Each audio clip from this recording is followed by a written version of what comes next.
Dumelang Sambonani. Hello, South Africa. A very warm welcome to Expressions. This is definitely the place for you to air your views. I'm your host, JACQUELINE MAPHALA.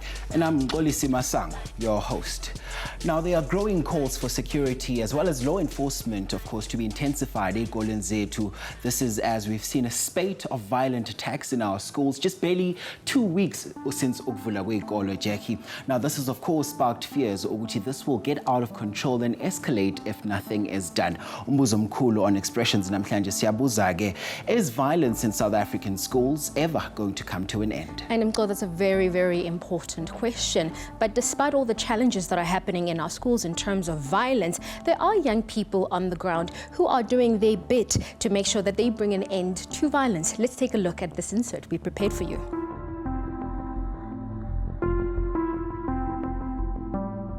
So crime in schools continues to be a concern as our statistics continue to escalate. Futhi joba ke sisibonile lamasonto adlulile where we've seen some students, of course, being at the center of violence ezikolweni. Namhlanje sise Orlando Police Station lapho sizobe sithatha base khona nomuntu omusha who's decided to lend an effort into crime fighting efforts from the crime fighting desk. THEMBA PHANYANA, we're catching up with him namhlanje. Let's go meet him.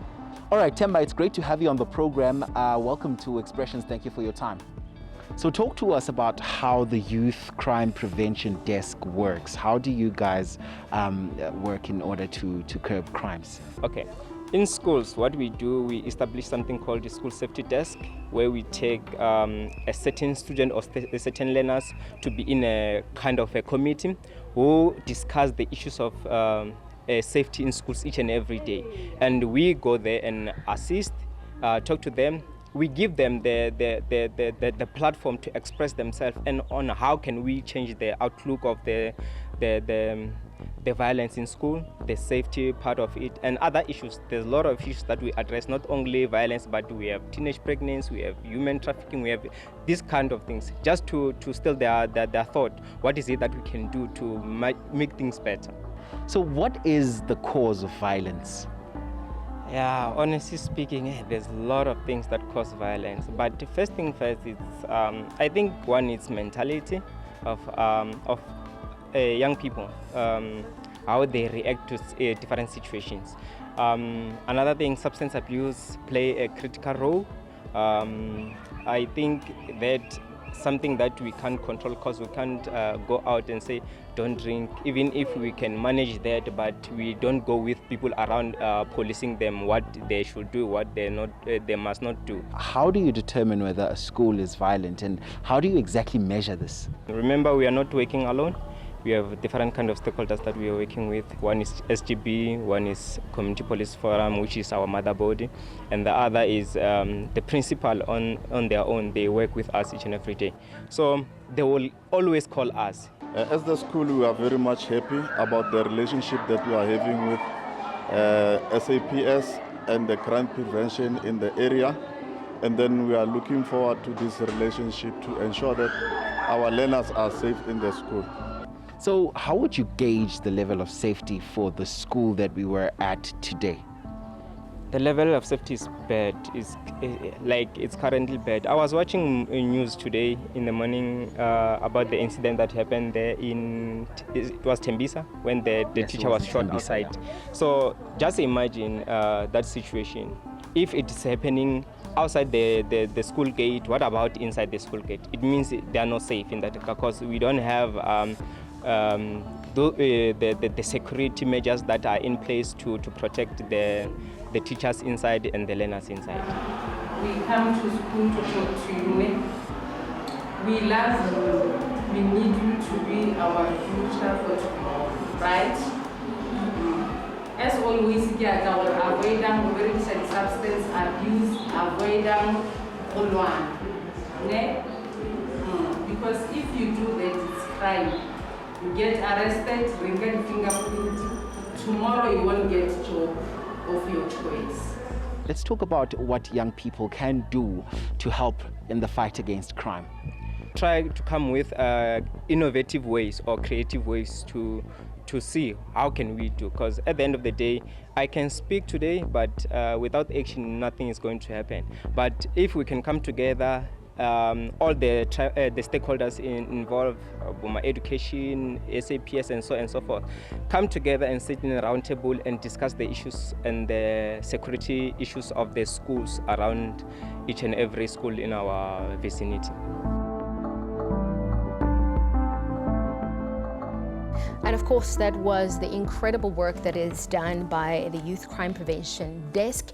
And to help me unpack this very important discussion that we're having around violence in our schools, I am joined actually by THEMBA PHANYANA, who is from the SAPS Youth Crime Prevention Desk, as well as MAPHALA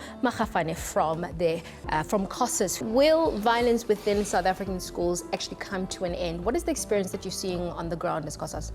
Look, we must not lie to ourselves saying this thing started at school. It's a societal issue. We need to start debating it in our community, because of I'm seeing my parents fighting, and I think it's a correct thing. Then I go and implement it at school. So we need to start it there. Then we'll get everything correctly. I know some, they might say we must blame kids. We can't. When I see my father abusing my mother, I'll assume that thing is correct. Then I go and implement it at home. And mostly they say it's males and even females, they abuse males emotionally. And remember, emotional abuse is very dangerous, so we need to be careful. Mm-hmm. And you know, THEMBA, for you, we just saw an insert of you obviously being on the ground, making a difference in terms of crime prevention and crime fighting. I just want to find out from you, how many schools do you generally work with when you do your crime prevention activities? In Orlando only, we have 43 schools that we work with day to day. I'm not talking about the whole of Gauteng or the whole of South Africa, but those are the schools that are under our administration or our society that we work with each and every day. And I want to find out from you, Debo. I mean, COSAS has been accused of disrupting classes in certain areas of the country. You know, even the class of 2021 was saying that they wrote in a climate of fear because there were incidences where two pupils in nearby schools actually died at the hands of fellow learners. And I just want to know, as COSAS, are you also not part of the problem that we're seeing in some of these schools? And this particularly was coming from Alex. Look, what I've learned about the media, they lie unprovoked. They're accusing us of disrupting schools. Today, if I can tell you, parents are calling us to be assisted by us. Then the media comes in because of a commercial. They want to have profit or to gain profit lying about us. But it's okay. We're not an ice cream to be loved by everybody. We're not here to please anybody. You can go and ask our constituency. And we'll never have a situation in our schools where our learners are being abused. Then we must keep quiet. Then same media comes and say COSAS is doing such things. So you're denying these allegations? Yeah. They're not allegations. They're trying to be popular. They must come with facts. Here we're dealing with scientific evidence. You see, so they must come here and tell us face to face. Shem, I'm glad that's a good challenge, because as expressions, we'll bring you back and get the people who are actually making these allegations to say that maybe it's possible that COSAS is part of the problem that we're seeing in terms of violence in our schools. And of course, we have to discuss a way forward, but all of that is coming after the break. You're watching Expressions. We'll be back right after this.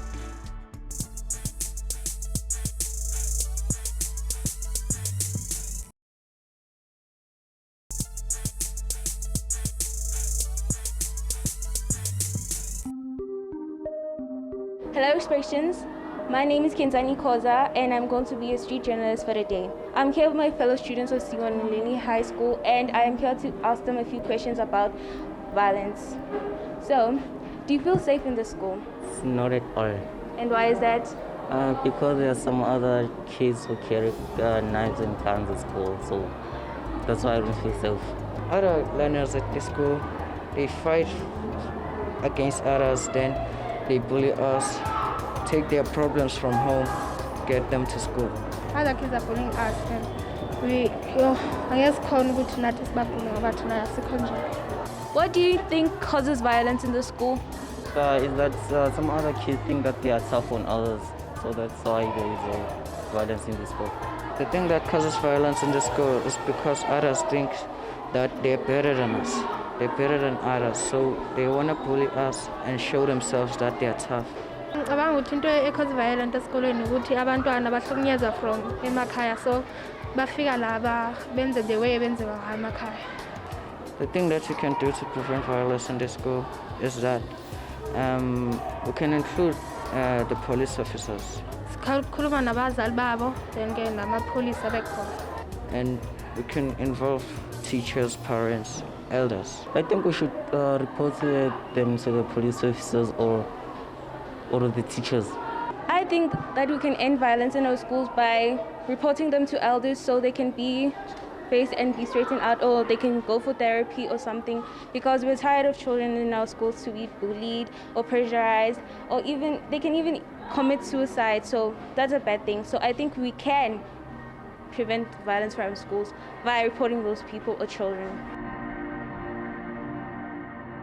Right, Steve, I'm going to start with you. I know there's so many cases right now that are still under investigation. I mean, we've seen a spate of violent attacks on school as well as learners in some of our schools. I want you to just perhaps give us a status or an update on some of the headlining cases that we've seen, especially the one in THEMBA as well. I know it's also still under sub judice, but how are the investigations going? Have any arrests been made thus far? Remember, police are investigating this matter. So it will be difficult for us as a department to say on what is really happening, because police, when they are ready, they should be in a position to update the nation on the latest developments, regarding their investigation. So from where we are sitting, we continue to support both the school and the family, because you will realize that we've extended our support to the family as well, because they need to be supported. So yesterday, our officials continued with the process of counseling, and we have advised that today as well, they had to go back to the school and check on those that might also need the necessary support, and they must continue with that. As far as the investigations, will be guided by the police on how are they doing, but there's an assurance from the police that they are doing all that they can to make sure that they apprehend the suspects, and we will then be guided by them as for how we're going to move forward. All right, I know you're speaking about the police doing their work, hitting the ground running on this one, and of course conducting the investigation. Steve, I want to know from you, do you feel like there's a sense of being failed by the department on the side of the students? Because I know in one of the inserts we heard some of the learners coming out to say they feel like they failed by the Department of Education because their safety cannot be guaranteed once they get onto the premises of the school. What's your take on that? No, but it will be unfair to blame the department about the safety of our learners in our schools, because when you look at all those many incidences that have been happening lately, they all happen outside our premises. So we must go back to the society and say, what are we doing as a nation? How are we leading our lives? What is it that we are teaching our children? Which means that the work that is being done by our fellow, sister departments and these other stakeholders, that must be enhanced. And that's what we've been saying all this time, to say, let's make sure that schools are well taken care of by our security cluster. Make sure that there's visible policing in and around our schools. We continue with the police liaison officer. I mean, in the event of anything, schools know who to interact with. And police have been swift, when coming to some of these incidents that are happening around our schools. So the community must also play their role in making sure that they assist the department to safeguard our schools more so where we experience much of the vandalism, our equipment being taken from our schools, and you then stifle the process of us developing our nation by taking the equipment that belongs to the schools. All right. So Steve is talking about some of these incidents happening outside the school premises, talking about how technically it's, not their responsibility, and somehow there needs to be, a joint effort to ensure safety of everyone. I want to know from you, as a young person, you matriculated, how were your accounts at school? Did you have any issues at all with safety? Do you agree with what Steve is saying? Yes, I agree with him, because the time I was in high school, when I was in grade 10, actually, when I arrived in school, there was some kind of riots out there. They bullied us. The seniors actually bullied us because we knew nothing at the time, and we had nothing to do. Even the teachers, they used to tell us that they won't do anything. Their parents are the ones who should intervene. Yes. So Steve, going forward, I want to know from you, from the department's perspective, what are we likely to see? Are we likely to see a heightened and intensified calls for police as well as law enforcement emagcekeni esikolo, and how is the department planning on keeping our schools safe moving forward? Well, it's to enhance the policies that we have and make sure that our stakeholders work with us, because as a department, we will not be in a position to succeed on our own. Hence, us working together with our sister departments, community of safety, our police, look at the CPF element of that, and make sure that we work together, because you'll understand that our patrollers that we have, they're not even armed. So they assist to make sure that they blow the whistle, to make sure that at least the swiftness will then be, experienced by us in the event there's something. Police will then, come to us. So we really need to work together and make sure that all our schools and the environment around our school is safe. We need to work together as all those that have a stake to play in this thing. Okay, so we're wrapping this up. I want to know from you as well, how can learners come onto the table? What do you think as a young person? How can they come to the table and assist in the fight against crime? I think it's more important for learners at school to create their bodies as well, especially the SRC or RCL, to create an organization of which they're going to deal with those learners particularly. Because most of the time when the school call police, it's hard for them to intervene most of the time. So it's more important if those organizations can also work with teachers, because these learners disrespect teachers. So it's even hard for those teachers to intervene.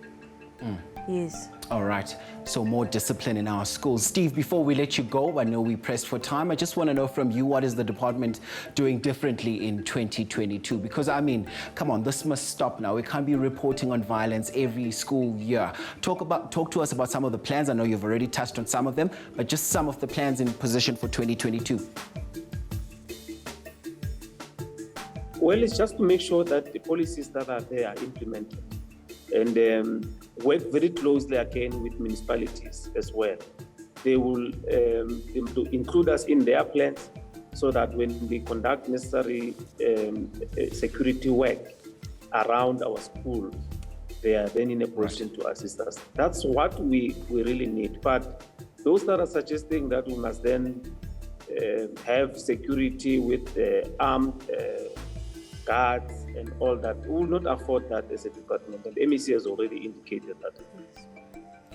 Steve Mabona is the Gauteng Education Department spokesperson. Thank you so much there for your time via Zoom, as well as Umfundo Nzako joining us here in studio. Thank you so much for your time. Now, when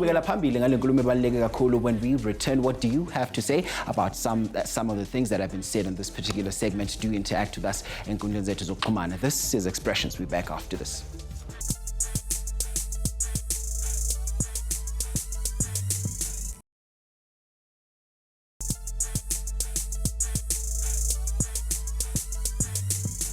Welcome back. You're still watching Expressions. Today we are talking about the violence that we've been seeing in our school, and the very important poll question that we're asking you, Kochai, is simply this: will violence in South African schools come to an end? And of course, we are wrapping this part of our segments, and I'm just going to throw this forward to Uteboho around a way forward, because we need to come up with a solution. We can't be hearing year upon year around school violence. So as COSAS, what is the way forward that you are bringing to the table around ending violence in the schools? One, as we're having securities in those big offices of ministers and MMCs being driven with state cars, we need to have police officers coming to our schools 24 hours. Because you can't expect a CPF member here carrying a stick to come and guard my school, while those gorillas having AK-47s to come and steal our tablets. So we need police to come on board, and the society. He spoke about drugs. We are not producing drugs in our schools. Our uncles, grandfathers, grandmothers, is there more who are cooking those things? We need to start debating our society, and also we need to start having street committees so that our community can play a role. This thing of blaming kids is wrong, and we must deal with it harshly. Kids are not the criminals, our parents are criminals.